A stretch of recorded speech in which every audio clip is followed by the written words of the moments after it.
We're going to talk in this video about the price for firing pots in the glazed kiln. And as you can see on this shelf, these pots are all glazed and ready to go in the kiln, and they're all different sizes. But when I put them in the kiln, I'm going to try to get them pretty close to the top of the shelf. These pots are looking pretty good. They're pretty close to the top of the shelf.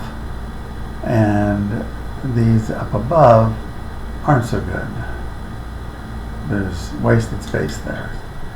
So I want to tuck them in pretty tight, like that.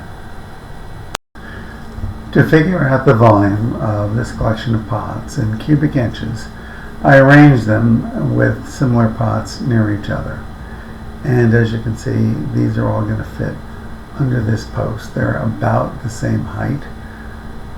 And what I'm going to do is I'm going to measure this whole collection of pots that are about the same height, and I'm going to measure the width and the length of this collection and multiply it out, and then multiply that by the average height of all these pots, and then I will know how many cubic inches there are in that collection.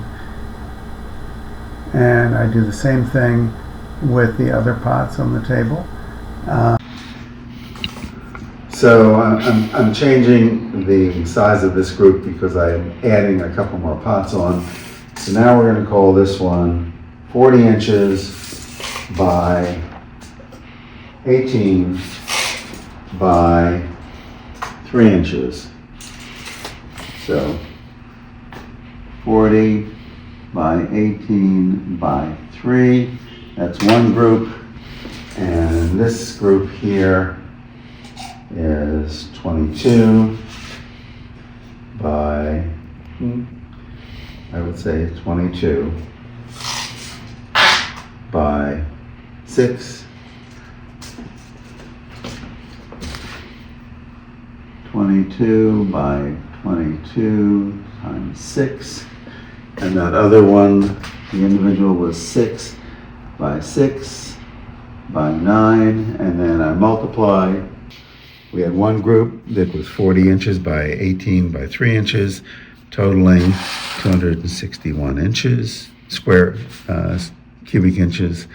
The other group, 22 by 22 by 6, that's 2,904 cubic inches, and that one tall pot, 6 by 6 by 9, is 324 cubic inches.